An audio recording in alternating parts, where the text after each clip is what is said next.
हमें प्रोबेबिलिटी की इसलिए जरूरत है कि हमें बहुत सारे फ्यूचर डिसीजंस करने हैं, लेकिन हमें श्योरिटी के साथ उस चीज की हैपनिंग का नहीं पता कि ऐसा होने का क्या चांस है, ताकि हम डिसीजन कर सकें। आप जरा इन्वेस्टमेंट डिसीजन देख लें। हम कहते हैं यार इस बिजनेस में इन्वेस्ट कर लो, तो पहला क्वेश्चन होता है कि यार कितने परसेंट चांस है प्रॉफिट का, फिर ही मैं इन्वेस्ट करूं।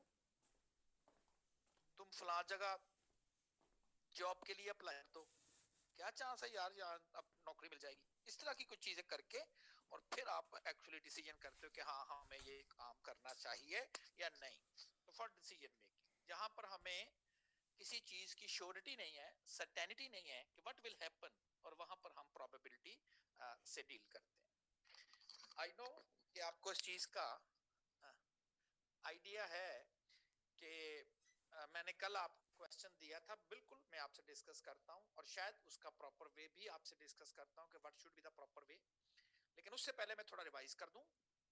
Event, sample space, universal set को कहते हैं। इवेंट सबसेट को बोलते हो, उसका कुछ पोर्शन सबसेट, और उस इवेंट की प्रोबेबिलिटी, क्योंकि हमारी इंटरेस्ट सब में नहीं होती, हमारी इंटरेस्ट पूरी सैंपल स्पेस में नहीं होती। हमारी इंटरेस्ट उसमें होती है कि हमारी तो इंटरेस्ट सिर्फ ये है कि जी बहुत सारी आउटपुट्स आ सकती हैं, बट हमारी इंटरेस्ट तो सिर्फ ये है। ये भी हो सकता है, ये भी हो सकता है, ये भी हो सकता है, बट हमारी इंटरेस्ट तो सिर्फ इस पोर्शन पर है। इवेंट सबसेट, टेक्निकल लैंग्वेज में अगर आप उसे सेट लैंग्वेज में बोलें। और प्रोबेबिलिटी कैलकुलेट करने का तो बड़ा एक आसान सा वे है, जितनी पॉसिबिलिटीज हो सकती हैं वो सारी डिनोमिनेटर में, और जो आप कैलकुलेट करना चाहते हैं जिस इवेंट की प्रोबेबिलिटी, वो न्यूमिनेटर में, एंड देन सॉल्व करके और आप उसकी रिक्वायर्ड प्रोबेबिलिटी कैलकुलेट कर सकते हैं, जो किसी भी सूरत में 0 और 1 से बियॉन्ड नहीं गई। फिर एक ऐसा सबसेट आ गया, एक ऐसा सेट आ गया जिसमें और का वर्ड आ गया या एंड का वर्ड आ गया। तो आप समझ लें ये दो स्टेटमेंट्स को कनेक्ट किया जा रहा है, या और की वर्ड से या एंड के वर्ड से। जैसे इवन ऑन फर्स्ट, ये एक कंसर्न है। ये मेरा मेरा कंसर्न ये है, एक ये है कि जी पहली डाइस पर इवन नंबर आना चाहिए। होता नहीं है, आप बात भी करते, अच्छा ये ना हुआ तो फिर कोई और ऑप्शन दो, कहता या फिर सम इवन आ जाना चाहिए। तो आप उसको दो ऑप्शन दे रहे हो, आप इन दोनों में ही इंटरेस्टेड हो। या तो इवन ऑन फर्स्ट आना चाहिए, अगर ऐसा नहीं है तो सम इवन भी आ सकता है। और अगर आपसे कोई क्वेश्चन करे कि जी अगर सेम टाइम दोनों ही हो जाए, तो आप कहते हैं ना सत्य कह रहा, हाँ आ जाए, सत बिस्मिल्लाह जी ऑन दो, हमारी तो इंटरेस्ट इसमें दोनों आ जाए तो ठीक है, मोस्ट वेलकम, लेकिन एक भी काफी है, एक भी ठीक है। और का वर्ड, और उसकी काउंटिंग मैंने बताई कि जो और के वर्ड से पहले वर्ड है आप उसे काउंट कर दें, फिर जो और के बाद का वर्ड है उसे काउंट कर लें, और माइनस कर दें अगर दोनों में कोई कॉमन कॉमन आ रहा है। ये आपकी काउंटिंग ठीक हो गई, and divided bye NS which is 36, और ये आपकी प्रोबेबिलिटी आ गई। दूसरा भी ऐसे किया, और जो तीसरा था, और मैंने कहा था कि इसको आप ट्रांसलेट कर सकते हो इंटरसेक्शन के साथ। एंड जी मेरी इंटरेस्ट दो चीजों में है, नंबर 2 ऑन फर्स्ट भी होना चाहिए, और at the same time outcome ऐसे होनी चाहिए कि उनका सम भी ऑड होना चाहिए। कि जी कौन सा कैरेक्टरिस्टिक्स आप देखना चाहेंगे, जी दोनों सेम टाइम दोनों चीजें होनी चाहिए, और में था कोई एक हो जाए, पॉसिबिलिटी है दोनों हो जाए, कोई मसला नहीं है, लेकिन यहां पर श्योरिटी है सिर्फ और सिर्फ दोनों में इंटरेस्ट है। जी मैं आपकी ये बात नहीं, ये भी हो तब मैं आपकी बात मानूंगा, ये दोनों चीजें होंगी तभी मैं आपकी बात जो है वो मानूंगा, कोई एक से गुजारा नहीं होगा। तो ऐड का वर्ड और उसकी काउंटिंग भी आपको बताई कि जी पहले एक नोट कर लें, फिर देखें क्या उसमें दूसरा कैरेक्टरिस्टिक है, अगर है तो काउंट कर लें, अगर नहीं है तो आप नहीं काउंट करेंगे, उसे डिस्कार्ड करेंगे। मैं एक दो एग्जांपल आपके साथ कर लूं, फिर आपको मैंने एक एक्सरसाइज दी थी वो भी मैंने आपसे शेयर करनी, आई नो मैंने वो शेयर करनी। एग्जांपल है, the employ of a certain company have elected 5 of their members to represent them on our employee management council. After them, the 5 are as follows. कोई कंपनी है, उसमें 5 employ job कर रहे हैं, पहला जो एम्प्लॉय वो मेल है, 30 साल एज है, दूसरा एम्प्लॉय फीमेल है, 32 साल एज का, and so on. This group decides to elect a spokesperson by drawing a name from a hat. और ये पुराना स्टाइल तो वो आपने इंग्लिश मूवी में नहीं देखा हुआ कि वो सर पे बड़े बड़े हैट से रखे हुए होते हैं. देखें, अब जब भी मसला आता है ना, कोई यार ऐसा करो, नहीं यार मुझे करो, पर्चियां निकालो, पर्चियां निकालो, फौरन पेपर स्लिप डालते हैं. तो पुराने जमाने में भी ज़ाहिर यही काम चलता था. उस वक्त वो कहते जल्दी टोपी उतारो जी, टोपी में से वो हेड उतारते थे, उसके अंदर पर्चियां डालते थे, एक नंबर ले जी. वो एक्चुअली उसी स्टाइल पर, उसी पैटर्न पर हमारी बुक में वही वर्ड लिखा होता जी, जी टोपी में क्यों पर्चियां डालनी है. तो सिर्फ ये रीजन थी कि उन्होंने ऐसा ही बस कह दिया. This group decide to elect a spokesperson by drawing a name from a head. 5 थे, वो कह रहे थे मैंने स्पोक्सपर्सन बनना, वो कह रहा मैं, झगड़ा हो गया. उन्होंने कहा छोड़ो यार, 5 पेपर स्लिप डालो, जिसका नाम निकल आएगा वही चले जी, ठीक है वही हो जाए. फिर कहता क्या चांस है, व्हाट इज द प्रोबेबिलिटी, पता नहीं किसका नाम निकलेगा. 5 पॉसिबिलिटीज हैं, 5 लोग हैं, 5 पॉसिबिलिटीज है, पता नहीं किसका नाम निकल आता है. What is the probability that the spokesperson will be either female और, आ गया ना वर्ड और का वर्ड आ गया, और ओवर 35. हमारी इंटरेस्ट है, देखें क्या एक अगर पेपर से उठाई जाती है, इंटरेस्ट हमारी है क्या वो नाम किसी ऐसे एम्प्लॉय का निकलेगा जो फीमेल है, या उसकी एज 35 से ज्यादा है. ऐसे ही मैं जरा चाहता हूं कि जो स्पोक्स पर्सन हो जरा थोड़ा सा ढीला नरम मिजाज हो.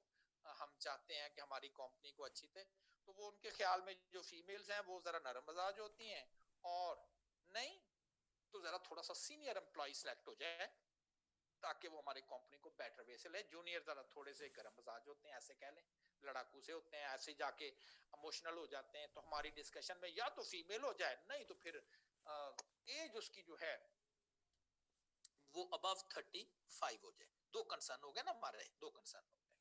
अब और का वर्ड है, प्रोबेबिलिटी फाइंड करनी है, सिंपल इज दैट. पहले फीमेल गिन लें 2, और अब 35 एज वाले गिन लें 2. इसके बाद क्या करना है, रिवाइज कर लें, नोट कर लें, क्या डबल काउंट तो नहीं हुआ, एक हुआ जी एम्प्लॉय. तो 2 female plus 2 over 35 minus 1, probability आ गई. देखिए प्रोबेबिलिटी की जो कैलकुलेशन है वो आसान है, मतलब जल्दी हो जाती, कोई लंबा चौड़ा फार्मूला नहीं. बस ये काउंट कैसे करना है, ये गिनना कैसे है इस सब्जेक्ट को, और का आ गया तो फिर कैसे काउंटिंग करनी है, बस यही हमारा कंसर्न है. अच्छा जी, अब मैंने आपसे भी एक एग्जांपल शेयर की थी. वो एग्जांपल ये थी कि मैंने आपको कहा था कि कोई आपने नंबर सेलेक्ट करना है फ्रॉम 1 to 100. जैसे तो ये 5 नाम है ना, और आपने 5 नाम जो हैं वो पेपर स्लिप्स पे डाल दिए, और फिर एक पेपर स्लिप उठा ली और देखा जी किसका नाम निकल आया. मेरी एग्जाम जो मैंने आपको एग्जांपल सॉल्व करने के लिए दी, उसमें कहा था कि जी 1 से लेके 100 तक के नंबर्स हैं, नंबर हैं 1 से लेके 100, 1 2 3 4 5 6 7 एंड सो ऑन 100. और कहा गया कि इनमें से एक नंबर पिक करना है.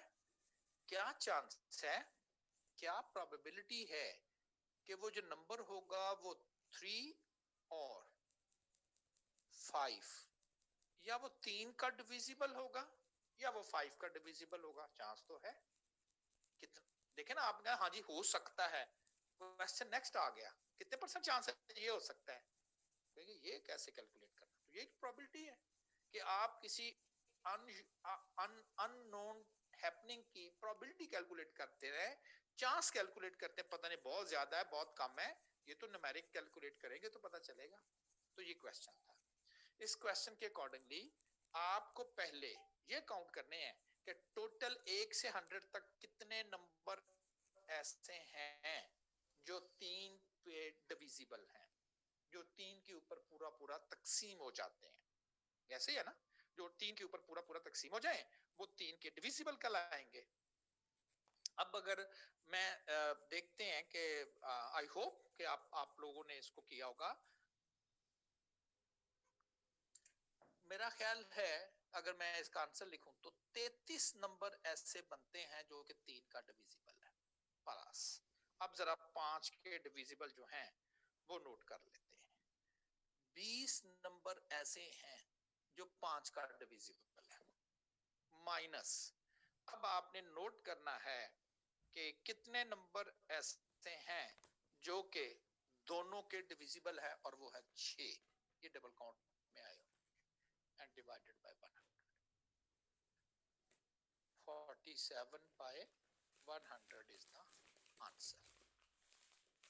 मेरा ख्याल है कि आप इस चीज को अब समझ गए। ठीक, ये थोड़ा सा लेंथी इस तरह से है कि आपको पहले काउंट करने कौन कौन से 3 के डिविजिबल है। 3 है, 6 है, 9 है, 12 है, 18 है, 21 है एंड सो ऑन, और आपको 100 तक पहुंचना है। ऐसा ही है ना, 99 आखिरी आ जाएगा। वो 33 बनते, फिर 5 वाले गिनने हैं, फिर निशान लगा के देखें, जैसे मैंने पहले आपको बता रहा था। इसका एक शॉर्टर वे क्या है, शॉर्टर वर्जन इसका क्या है? इसका शॉर्टर वर्जन ये है कि देखिए, हमें तो सिर्फ इतना कंसर्न है कि 100 में से कितने नंबर ऐसे हैं जो 3 का डिविजिबल है। तो क्या करें, आप 100 टू के टोटल नंबर्स उसको 3 पे तकसीम कर लें, आंसर आता है 33.33। इस पूरे आंसर में से राउंड नहीं करना, सिर्फ और सिर्फ होल नंबर 33 वो लैदा कर लें, आंसर आ गया। 33 नंबर ऐसे हैं 1 से लेके 100 तक, 33 नंबर ऐसे हैं जो 3 पर डिविजिबल है। और आपने देखा, अगर किसी ने ऐसे किया दैट्स फाइन, और अगर किसी ने लिस्ट बना के किया है, पूरी लिस्ट लगा दी ना 3, 6, 9, 12, 18, और उसके कहा जी मैंने भी कैलकुलेट तो कर लिया था, लेकिन काफी वो पूरी गिनती लिखी 100 तक और उसमें से नंबर ढूंढे। सिमिलरली 5, ये तो वैसे पूरा पूरा आ गया। तो 20 नंबर ऐसे हैं जो 5 पर डिविजिबल होंगे। अब क्वेश्चन आया कि जी कितने ऐसे हैं जो दोनों के डिविजिबल हैं, ताकि वो माइनस भी तो करने हैं ना दोनों के डिविजिबल। अब देखें, पहला जो नंबर जो दोनों पर डिविजिबल है वो 15 है, वो 3 पर भी है और 5 पर भी है। फिर अगला 30 है, इसके अलावा नहीं आएगा कोई। फिर 45 आएगा। अब ये 15, फिर 30, फिर 45, जरा नोट करें, ये 15, 30, 45 ये किसके डिविजिबल है? दोनों के ना, और ये 15 के हैं, ऐसे ही है ना। 15, 15 है, 30 है, 45 है, और ये 15 ये क्या चीज है? ये 3 और 5 का क्या है? ये एलसीएम है। अगर आपने नोट करना हो कि जी कितने नंबर ऐसे हैं जो 3 और 5 या जो भी नंबर है दोनों की डिविजिबल हैं, आप उनका एलसीएम फाइंड कर लिया करें। उसका एलसीएम आता है 15। अब कितने नंबर ऐसे हैं जो 15 पर डिविजिबल है? ये 15 क्यों? इनका एलसीएम, कोई और नंबर होंगे आप उनका एलसीएम ले लोगे। तो मैंने एलसीएम लिया है 15 का, और ये नंबर बनता है 6 फुल नंबर इसमें से उठा देना 6।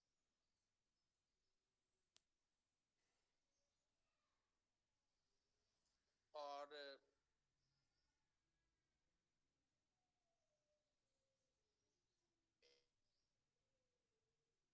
100 को 5 पर तकसीम किया, 20 नंबर दोनों पर डिविजिबल है। और अब आपको पता है जी कि आपने वो अपना प्रॉब्लम है वो सॉल्व लेना है। 33 जमा 20 नफी 6, तो ये नहीं 3, 5 के लिए एवरीवन, लेके लिए जो इसे जो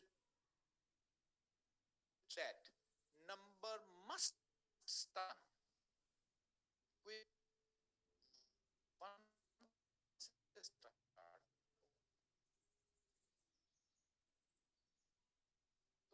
फार्मूला अप्लाई कर सकता हूं, अदरवाइज मैं फार्मूला अप्लाई नहीं कर सकता। क्लियर ये पॉइंट? अच्छा जी, अब अगर आपने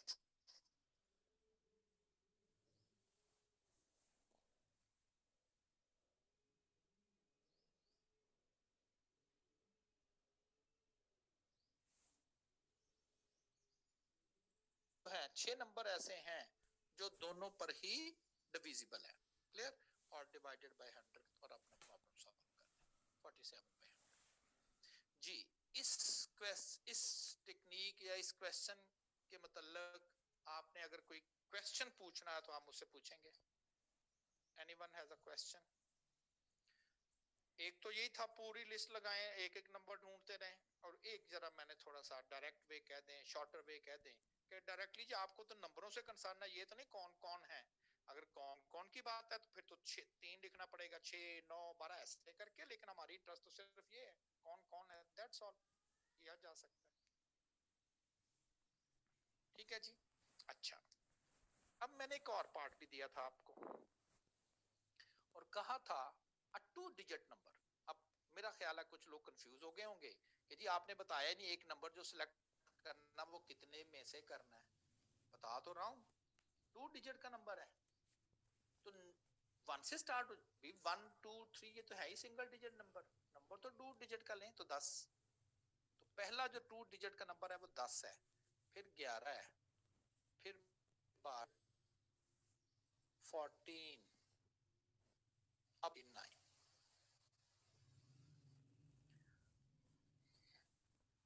अप टू 99 जो है ये है 2 डिजिट के नंबर, क्लियर, 2 डिजिट के नंबर। अब क्वेश्चन फिर वही था, हाउ मेनी नंबर्स आर 3। अब आप कहें जी हम क्योंकि 99 100 नहीं है ना, 100 तो 3 डिजिट का नंबर बन जाना, आप तो 99 को 3 पे डिवाइड कर लें तो 33 नंबर बनते हैं। याद है ना 100 में भी आखिरी नंबर जो डिविजिबल था वो 99 था, 33 ही बनने थे, अगला 100 आ जाना था वो तो होना ही नहीं है, उसका फायदा ही नहीं है, तो 33। लेकिन मसला ये है, मैंने उस वक्त भी वहां पर कहा था आपको कि ये ठीक नहीं है, इसलिए ठीक नहीं है the number must start from 1, जबकि ये तो 10 से स्टार्ट ले रहा है। तो क्या करेंगे आप 1 से स्टार्ट करके और 9 तक जितने डिविजिबल हैं वो इसमें से निकाल दें, वो नहीं ना लेने, क्योंकि इसने आपको कहां से लिया 1 से लेके 99 तक आपको बता दिया 33, इसमें से 1 से 9 तक के नंबर 3 के डिविजिबल निकाल दें, 3 होंगे ना, और वो भी फार्मूला अप्लाई कर सकते हो, क्योंकि नंबर मस्ट है 1 से स्टार्ट होना और 9 तक, 9 तक कितने नंबर हैं जो 3 के डिविजिबल हैं, वो 3 है, तो फिर 10 से आगे बाकी, तो 33 में से 3 निकाल दिया, तो 30 नंबर ऐसे होंगे जो 3 के डिविजिबल होंगे और वो 10 से स्टार्ट लेंगे और 99 तक जाएंगे। सिमिलरली 5 वाले भी कर लें, वो टोटल कितने थे वो 5 वाले, डिवाइड किया था ना आपने, वो थे टोटल 20, वो डिवाइड किया था और वो टोटल थे 20, लेकिन उस 20 में से माइनस भी होंगे, 9 को 5 पे तकसीम किया 1 पॉइंट समथिंग आएगा, आपने होल नंबर लेना है, तो सिर्फ एक नंबर है 9 तक जो 5 का डिविजिबल है, तो 19, वो कौन है 5, 5 वो 1 से 9 तक है ना, और बाकी टोटल 20 है, इनमें से 1 से 9 तक एक नंबर है, बाकी सारे आगे हैं, इसका मतलब 19। और अब रह गया वो टोटल बनते थे 6 और हमने 9 को 15 पे तकसीम भी करना है, तो 9 तक तो कोई नंबर ऐसा नहीं है जो 15 का डिविजिबल हो, इसका मतलब जो 6 के 6 नंबर आ रहे हैं वो 10 से आगे वाले आ रहे हैं, क्लियर।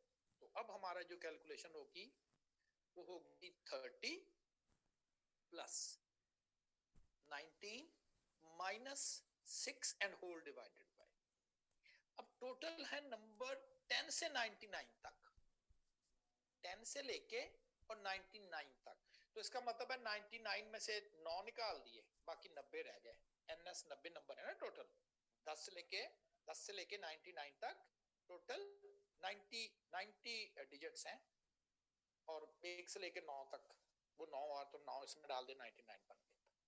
तो ये था प्रॉब्लम। तो इस टेक्निक यानी कि ये जो डिवीजन करके सीधा सीधा नंबर निकाल लेना, ये उसी वक्त समझ लें एप्लीकेबल है, that number must start from 1। तो मैंने क्या किया, 1 से 100 तक कर लिया, फिर 1 से 9 तक उसमें से माइनस कर दिया, बाकी 10 से 100 वाले 10 से 99 तक सॉरी जो है वो रह गया। तो मेरा ख्याल है कि आपको ये दोनों क्वेश्चन जो कल मैंने अब आपको एक्सरसाइज के तौर पे दिए थे वो अब आपको क्लियर हो गए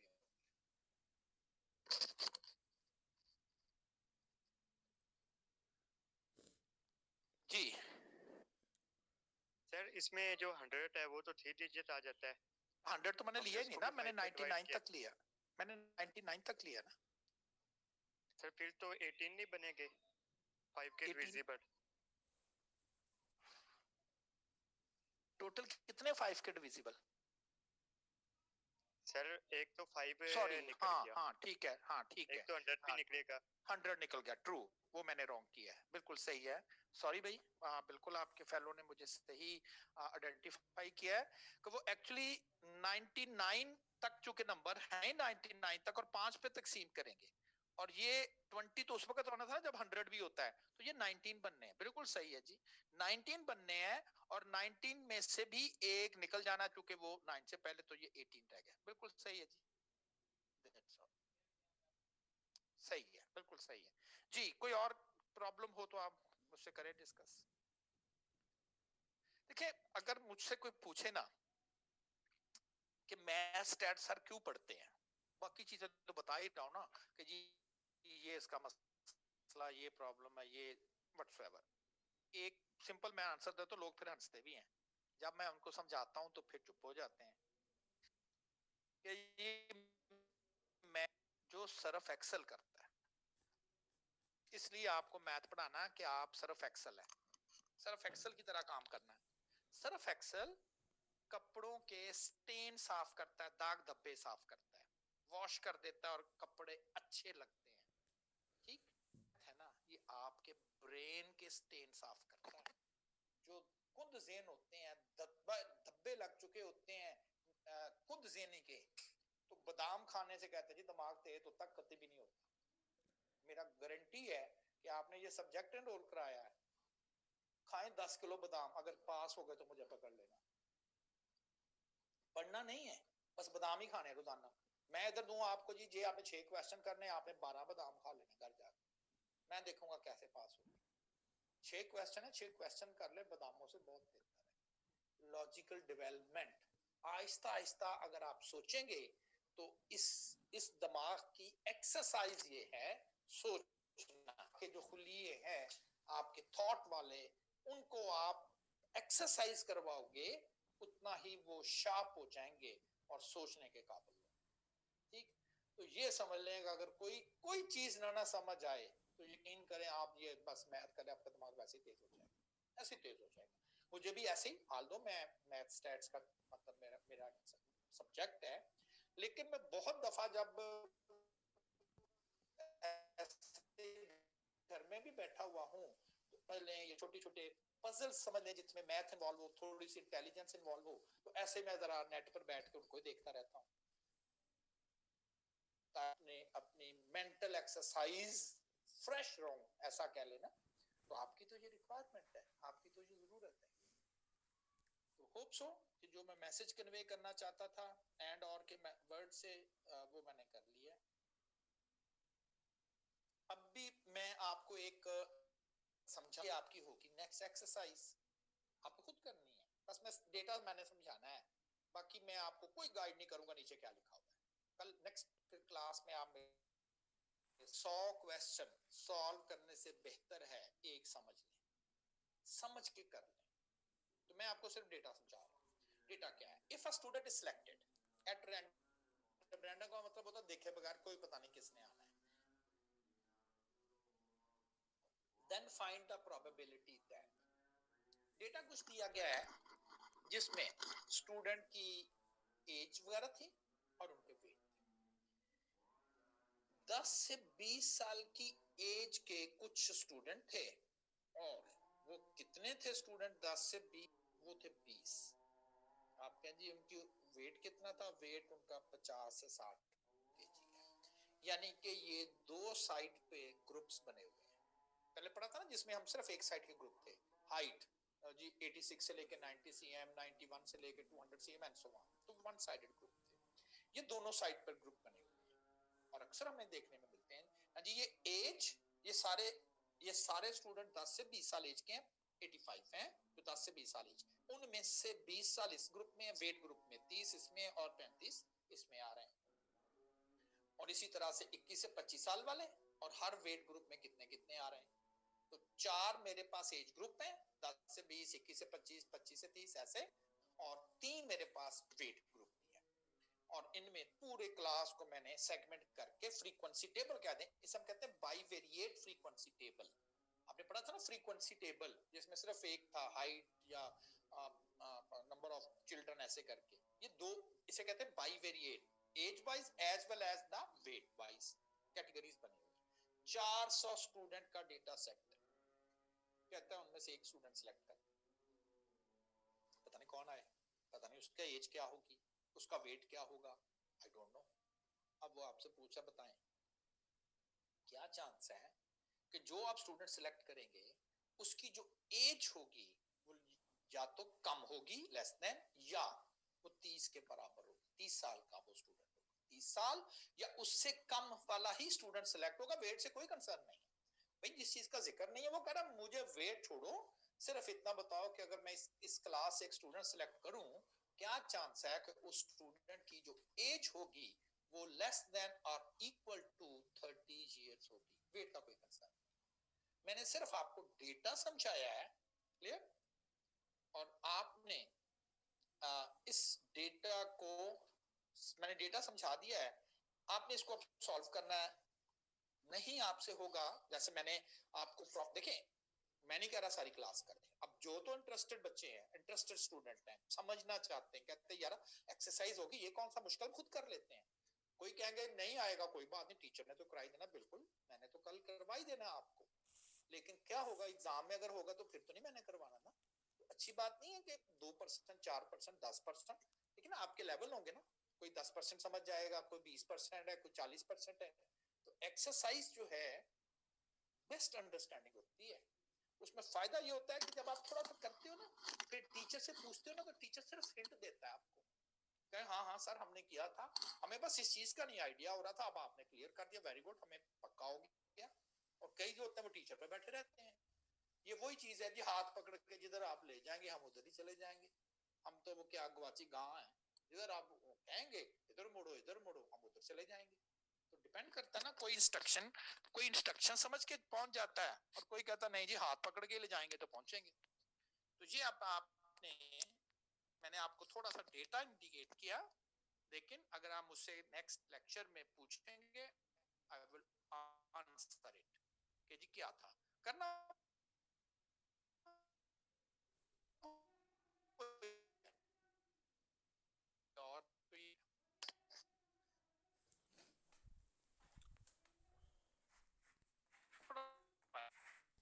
आता है उसमें क्या करते हैं, और से पहले वाले सारे गिन के जमा कर देते हैं, और फिर नोट करते हैं कोई 2 दफा तो नहीं काउंट हुआ, जितने नंबर 2 दफा काउंट हो, और आखिर पे जाके हम उसको टोटल पॉसिबिलिटी के सैंपल स्पेस से डिवाइड करके उसके साइज से और प्रोबेबिलिटी फाइंड करते। ये था एक तरीका कि जी इसको मैं इस तरीके को मैं कह रहा हूं कि this is called direct counting method, ऐसा कह दे, नाम नहीं बुक में लिखा हुआ, आपके जी मैंने हमें तो पढ़ा कहीं मिला ही नहीं, मैंने इसका नाम रखा हुआ है direct counting from the sample space. When there is a word of or, how to count the object in the sample space, just count the number before or after or and minus the count। अच्छा, इसी चीज को मैंने जरा थोड़े से sets के through आपको समझाने की कोशिश की, जो अभी बोल रहा हूं वही चीज मैं सेट के थ्रू समझाने लगा हूं। अब आपको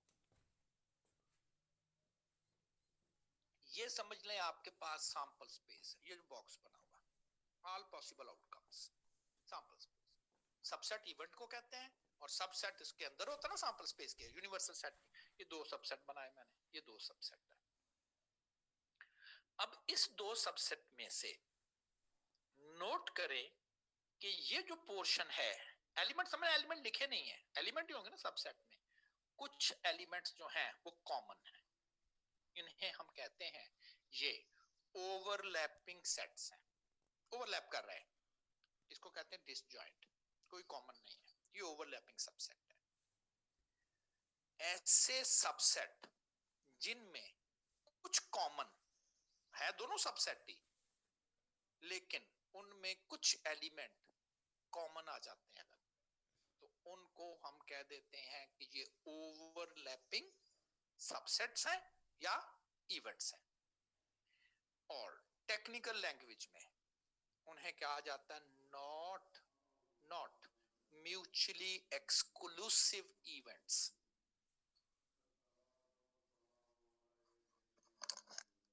म्यूचुअली एक्सक्लूसिव, अब ये म्यूचुअली एक्सक्लूसिव का वर्ड क्या है?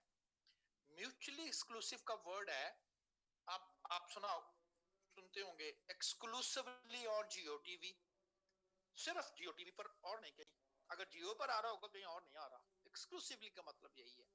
तो इसका मतलब है कि जी, फिर म्यूचुअली एक्सक्लूसिव का मतलब क्या होगा? म्यूचुअली एक्सक्लूसिव का मतलब होगा जो ए में आएगा वो कहीं और नहीं आएगा। तो देखिए मैंने डिसजॉइंट बनाए हुए हैं, जो एलिमेंट ए में आएगा वो बी में नहीं आएगा, लेकिन ये तो फिर नॉट म्यूचुअली एक्सक्लूसिव है।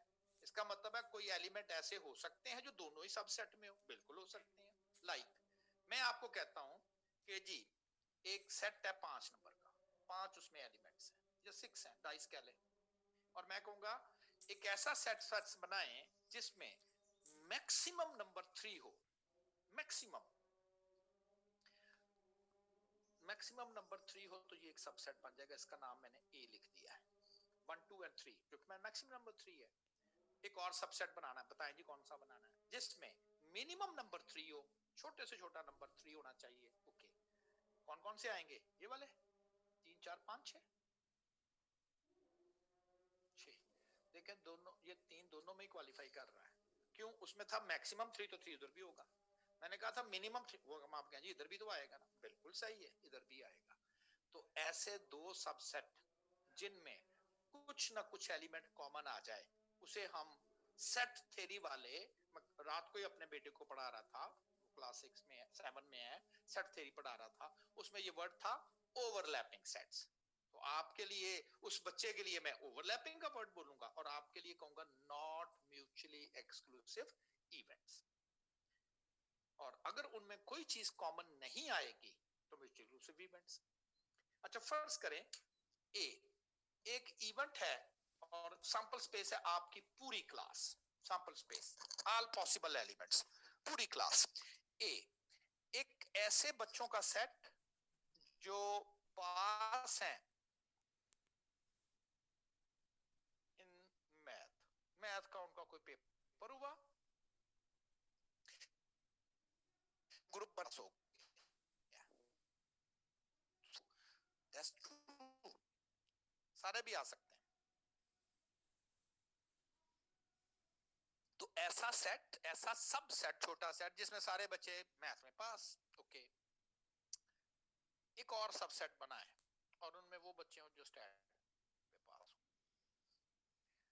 अब आप कहेंगे सर ये इस ग्रुप में, वे दोनों में नहीं जाएंगे, क्यों? इसका मैथ भी पास था, ये मैथ वाले ग्रुप में भी है, इसका स्टैट भी पास, दोनों में हो सकते हैं, हो सकते हैं। इसे हम कहते हैं नॉट म्यूचुअली एक्सक्लूसिव। आप कहेंगे हम वर्ड बोलते हैं ए अक्कर किया, सबसेट ए है, अगर मैं कहूंगा ये एलिमेंट 3 आया है तो क्या ये सबसेट ए है कि बी है? किसका एलिमेंट? आपका, दोनों का। तो इससे क्लियर नहीं ना हुआ कि ए अक्कर किया कि बी? यस, तो सेम टाइम दोनों ए भी हो सकते हैं जी, दोनों ही हो सकते हैं। नॉट म्यूचुअली एक्सक्लूसिव इवेंट्स ऐसे इवेंट जो सेम टाइम आ सकते हैं, यानी कि वो ऐसा बच्चा है जी वो ए भी है ये बी भी है, सेम टाइम हो सकता है, बिल्कुल हो सकता है। ठीक, अब जरा तो वही है पास इन मैथ, और जो दूसरा है वो है fail in math, not stand, fail in math. दो ग्रुप बना देने हैं, एक वो जिस ग्रुप मैथ में पास है और जो बाकी स्टूडेंट है उसको कह दिया ये बी ग्रुप है। अब मेरा ख्याल जो ए में आएगा कोई ऐसा स्टूडेंट हो सकता है कि सर ये मैथ में पास भी है, ठीक है, ये इधर क्यों है? सर ये फेल था मैथ में, तो पास नहीं होगा। इसको कहते हैं म्यूचुअली एक्सक्लूसिव।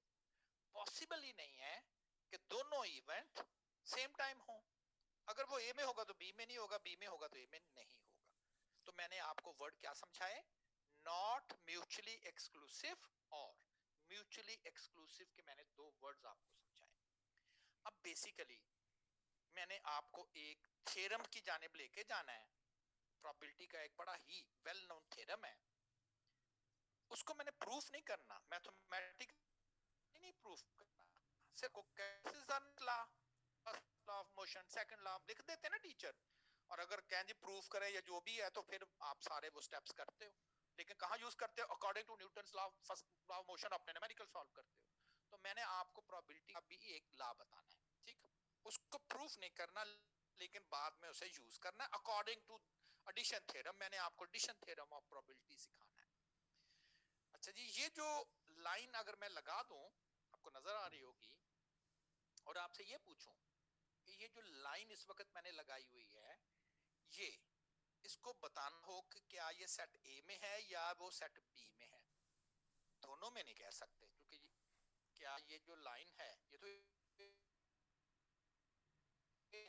पोर्शन सिर्फ बी में, ए में तो नहीं है। ये बात ठीक है, ये पोर्शन दोनों में है, तो सारी लाइन तो नहीं है, सारा पोर्शन तो नहीं कह सकते। तो क्या मैं कह सकता हूं कि ये जो लाइनें लगी हुई हैं ये ए में है और बी में है?